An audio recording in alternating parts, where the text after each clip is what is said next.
आकाशवाणी नागपूर. रेवती जोशी आपल्याला ठळक बातम्या देत आहे. पंतप्रधान नरेंद्र मोदी आज इटलीमध्ये विविध देशांच्या प्रमुखांशी द्विपक्षीय चर्चा करतील. G7 परिषदेच्या निमित्तानं ते इटलीमध्ये गेले आहेत.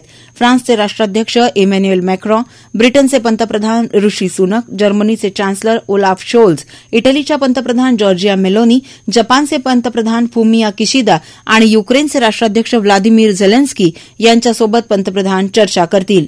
तिसऱ्यांदा पंतप्रधान पदाची शपथ घेतल्यानंतर मोदी यांचा हा पहिलाच परदेश दौरा आहे.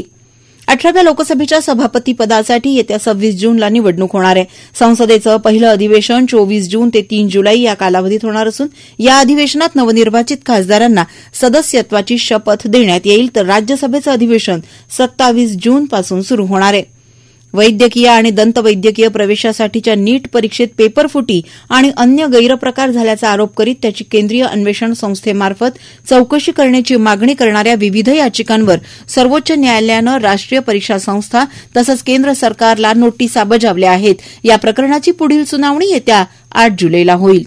येत्या 21 जून रोजी 10वा आंतरराष्ट्रीय योग दिन साजरा होणार आहे. या पार्श्वभूमीवर पंतप्रधान नरेंद्र मोदी यांनी त्रिकोणासन करतानाचा व्हिडिओ समाजमाध्यमांवर प्रसारित केलाय. आरोग्यासाठी हे आसन कसं करावं याची माहिती त्यात आहे. खांदे आणि पाठ यांची कार्यप्रवणता सुधारण्यासाठी आणि एकाग्रता वाढीसाठी हे आसन करावं असं पंतप्रधानांनी सांगितलं. T20 विश्वचषक क्रिकेट स्पर्धेत आज सकाळी त्रिनिदादच्या ब्रायन लारा स्टेडियमवर झालेल्या सामन्यात अफगाणिस्ताननं पापुआ न्यू गिनीचा 7 गडी राखून पराभव केला. पापुआ न्यू गिनीनं दिलेलं 97 धावांचं आव्हान अफगाणिस्ताननं 3 गडी गमावून पूर्ण केलं. याबरोबरच हे ठळक बातमीपत्र संपलं. नमस्कार.